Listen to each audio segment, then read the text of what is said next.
It's time for another edition of Pet Talk with the Nebraska Humane Society. When storms roll through, your dog might shake or whimper or run scared to a place like a bathtub. They might have similar reactions to fireworks. So what can you do to help them relax? Pet behavior specialist Cathy Guinane is here to answer that question. Good morning, Cathy. Good morning. I hear in the distance that pressure chamber has fired up again. We can hear it from it vibrate. the building. It doesn't seem to be bothering this little pooch. So far, so good. Fine. Yes, she's a little worried about life in general. This is Bailey. She's some sort of a terrier mix. We think she's about 9 months old. Yeah. She was running stray, so life is a little worrisome to her. She seems to be a little more worried about men, so we need to kind of make men a positive, which treats help a lot because she likes treats, and if you don't stare at her, she does really pretty well. Yeah, so just a couple of things to keep in mind if you're interested in adopting her, but otherwise she's good, She's right? a great dog. Well, and you've noticed that somebody has worked with her. She's had some She training. does some tricks. What can she do? Come here. She knows how to sit when you ask. Okay, well, most of the time, sit. Well, it was inevitable. yeah, when the cameras roll. She was sitting, she was laying down. She can do 5. Give you a high give me five. 5. Oh, can you give me 5? No, I'm not gonna Just do take it. our word she for lay it. down? Yeah. We wouldn't lie Yes, to you. can you sit? You go down? Come on.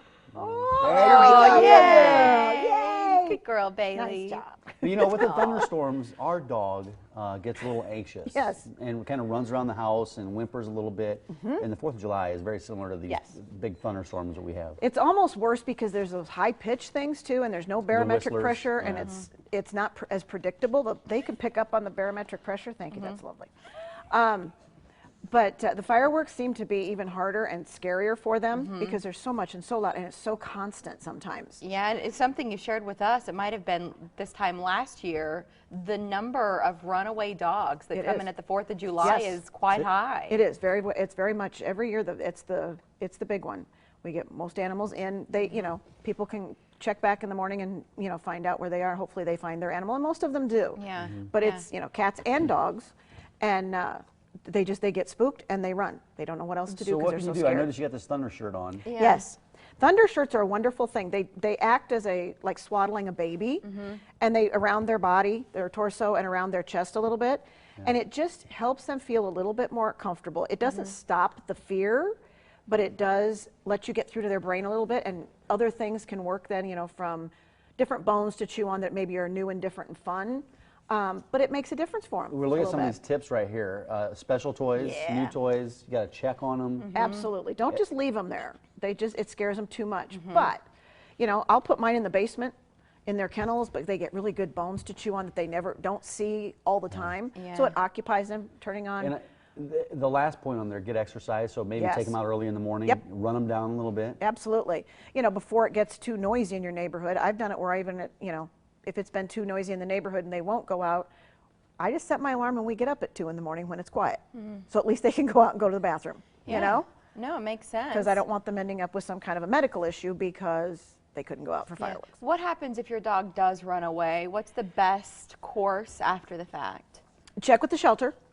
Check with obviously your neighborhood first, but be sure you bring a picture.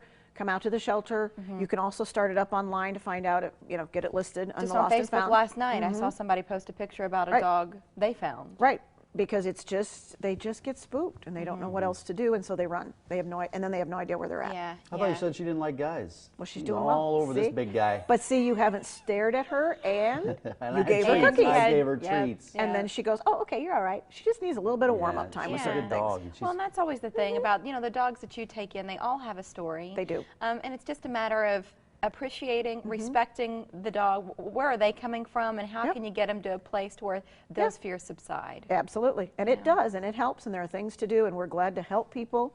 We're there to help people. All kinds of classes Yes. to help them sit, which Bailey can do, lay down, which Bailey can do, shake, which Bailey can do, just not on live Bailey TV. is available for adoption today starting at noon. Yeah, anyhumanesociety.org is the website. The full list of adoptable pets is there. Dogs, cats, critters, all of them online. Thank you, Cathy. Thank you. Nice to see you. And we appreciate the fact that the two of you coordinate. Oh, yeah, we did, didn't we? Whoops. Great effort. Don't act like you didn't mean to do that, Cathy.